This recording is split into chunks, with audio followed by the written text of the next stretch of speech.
అందరికీ నమస్కారం. నేను మీ హేమని. గత కొన్ని నెలలుగా నా పైన మీడియాలో చాలా పుకార్లు పుట్టాయి. మీ అందరికీ తెలుసు.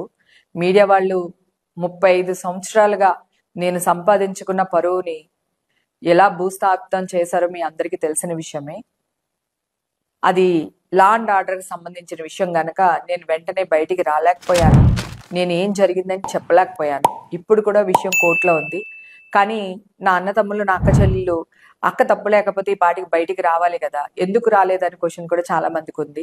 సో కోర్టు వ్యవహారాల సంగతి మీకు తెలిసిందే గనక చాలా టైం పడుతుంది బయటికి రావడానికి. సో వచ్చినప్పుడు నేను డెఫినెట్గా ఒక ప్రెస్ మీట్ పెట్టి ఏం జరిగింది అనేది అనౌన్స్ చేస్తాను. ఇప్పుడు నా టెస్టే లేదు, నాకు అక్కడ నేను శాంపిల్స్ ఇవ్వలేదు, నా శాంపిల్స్ ఈ రోజే తీసుకుంటున్నారు అని నేను ఒక న్యూస్ వేయడం జరిగింది. మీడియా వాళ్ళకి చెప్పడం జరిగింది.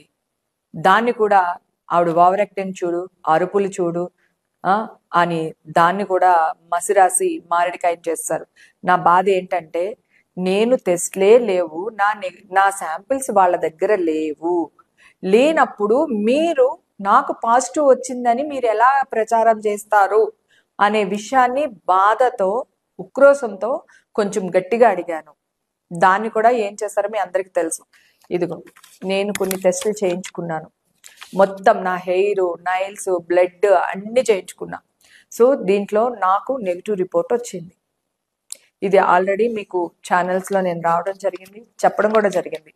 ఇప్పుడు ఈ వీడియో తీయడానికి నేను కారణం ఒకటే, నేను ఎలాంటి టెస్టులకైనా బహిరంగంగా రెడీ అని మీ ముందు చెప్పడానికి, అలాగే తెలంగాణ సీఎం గారు రేవంత్ రెడ్డి గారు అపాయింట్మెంట్ కావాలి అని అడగడానికి, అలాగే ఏపీ ఉప ముఖ్యమంత్రి గారు అయిన పవన్ కళ్యాణ్ గారిని అపాయింట్మెంట్ అడగడానికే నేను ఈ వీడియో పెడుతున్నాను. అయితే ఇప్పుడు ఏంటంటే నేను ఎలాంటి టెస్టులకైనా బహిరంగంగా రెడీగా ఉన్నాను. ఓకే, తెలంగాణ ముఖ్యమంత్రి గారు రేవంత్ రెడ్డి గారు అపాయింట్మెంట్ కావాలని కోరుకుంటున్నాను. అలాగే ఉప ముఖ్యమంత్రి ఏపీకి మా పవన్ కళ్యాణ్ గారిని కూడా అపాయింట్మెంట్ అడుగుతున్నాను. నా వాయిస్ ని మీరందరూ దయచేసి వాళ్ళ దాకా తీసుకెళ్లాలని కోరుకుంటున్నాను. ఎందుకంటే నన్ను ఒక టెర్రరిస్ట్ లాగా, ఒక ఏమంటారు, జిహాద్కి వర్క్ చేసిన దానిలాగా ఈ మీడియా నా మీద ప్రచారం చేసింది. నేను ఇప్పుడు వాళ్ళ దగ్గర ఎలా వెళ్ళాలి, ఎలా అప్రోచ్ అవ్వాలో కూడా తెలియకుండానే ఈ వీడియోని పెడుతున్నాను. నన్ను మీడియా వాళ్ళు బ్లాక్మెయిల్ చేశారు, సెటిల్మెంట్కి రమ్మని పిలిచారు, కొంతమంది పెద్దవాళ్ళు కాంప్రమైజ్ చేస్తానని పిలిచారు. నాకు మీడియాకి గొడవలు లేవు, నాకు మీడియాకి ఏముంటాయి, నేను ఎందుకు రావాలి? నేను ఏ తప్పు చేయలేదు. నేను తప్పు చేయలేనప్పుడు సెటిల్మెంట్కి ఎందుకు రావాలి? నన్ను ఎవరెవరు బ్లాక్మెయిల్ చేస్తున్నారో వాళ్ళ ఫోన్ నెంబర్స్ ఉన్నాయి నా దగ్గర. ఆ నెంబర్ కూడా మీకు తొందరలోనే నేను మీకు అప్డేట్ చేస్తాను. మీకు ఆ నెంబర్ని. నాకు నెగిటివ్ రిపోర్ట్స్ వచ్చినాయి. నన్ను నమ్మమని ఎవరిని అడగట్లేదు. ఓకే, నేను ఎలాంటి టెస్టులకైనా బహిరంగంగా రెడీగా ఉన్నానని చెప్పడానికి మాత్రమే ఈ వీడియో పెడుతున్నాను.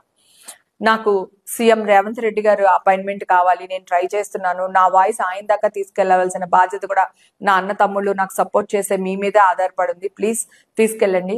అలాగే ఏపీ ఉప ముఖ్యమంత్రి గారు అయిన పవన్ కళ్యాణ్ గారు అపాయింట్మెంట్ కూడా అడుగుతున్నాను. ఆయన అపాయింట్మెంట్ కూడా దొరికేటట్టు నా వాయిస్ ని ఆయన దాకా తీసుకెళ్లే బాధ్యత కూడా మీ మీదే పెడుతున్నాను.